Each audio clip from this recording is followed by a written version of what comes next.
नमस्कार मित्रों, पॉलिट लाइव में आपका स्वागत है। अब चलते हैं खबरों की ओर।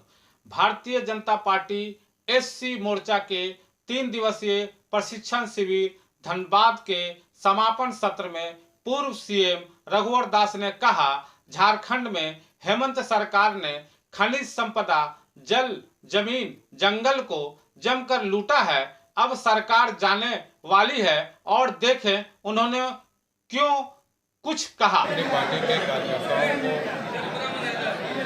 निरंतर प्रशिक्षण देने का कार्य को आवश्यक अंग मानते हुए प्रशिक्षण चलता है। उसी कड़ी में प्रशिक्षण चलने का उद्देश्य प्रशिक्षण भारतीय जनता पार्टी का प्रदेश का मुद्दे में 3 दिन का प्रशिक्षण चल रहा है और इस प्रशिक्षण के द्वारा जो अद्यतन राजनीति देश या राज्य में चल रही है तो उसकी कार्य कौशलता कैसे बढ़े, क्षमता कैसे बढ़े, विभिन्न विषयों पर प्रशिक्षण देकर एक हम कह सकते हैं कि देश को समर्पित कार्यकर्ता का निर्माण इस प्रशिक्षण के माध्यम से। अभी सर हेमंत सोरेन अपने विधायकों को लेकर के जहां तहां भागे भागे फिर रहे हैं और आप लोगों पर आरोप लगा रहे हैं कि आप लोग उनकी सरकार को अस्थिर करना चाहते हैं, जबकि वो अयोग्य ठहरा दिए गए हैं, बावजूद उन्होंने अब तक इस्तीफा नहीं दिया। माननीय हेमंत सोरेन जी राज्य में अस्थिरता है तो ये अपनी कह सकते पैर में कुल्हाड़ी मारकर अपने ही कारण अब आज मुसीबत में पड़े। इसमें भारतीय जनता पार्टी कहाँ से?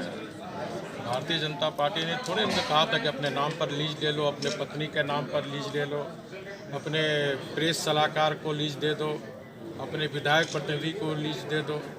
और जब से एक सरकार अगुआ राज का बहुआ मुख्यमंत्री राज में बने, जल जंगल जमीन की बात करने वाले लोग आज 2.5 वर्ष में हमारे झारखंड की जो जल जंगल जमीन का कन कन और तिनका तिनका आज सिंडिकेट और बिचौलिए के हवाले कर दिए।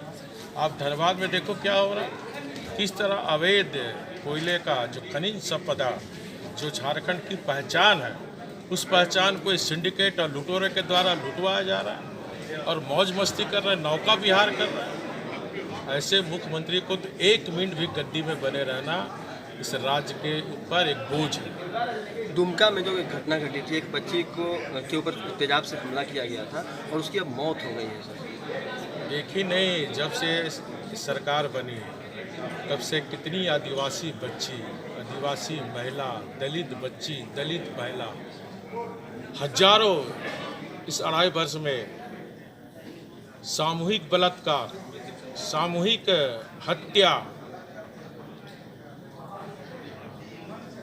इस सरकार को थोड़ी भी शर्म होगी तो इसके तुरंत रिजाइन दे देना चाहिए। मैं शुरू से कर रहा हूँ, ये अक्षम मुख्यमंत्री, ये अयोग्य मुख्यमंत्री है। देखिए चुनाव आयोग भी घोषित करने जा रहा है। तो सर क्या लग रहा है कि अब विधानसभा भंग होना चाहिए? ये अभी हम लोग वाच कर रहे हैं महामहिम राज्यपाल का क्या रिपोर्ट है, उसके बाद आके भारतीय जनता पार्टी ये अब इस राज्य में परिवार का शासन, माने परिवार का विकास हो गया तो राज्य का विकास हो गया। अब देख रहे हैं 2.5 साल से विकास बंद है, ठप है, सिर्फ अपने परिवार का विकास हो रहा है। ये राजतंत्र नहीं है कि हम राजा बन गए, जो चाहे मर्जी करे, प्रजा हमारा कुछ नहीं करेगा। ये लोकतंत्र है। लोकतंत्र में जो राजा होता है, जो मुखिया होता है, जो मुख्यमंत्री होता है, उसको एक लोक सेवा की भूमिका में रहना चाहिए। कांग्रेस की क्या स्थिति लग रही है सर आपको? कांग्रेस में तो भगदड़ मचा हुआ दिल्ली से लेकर झारखंड।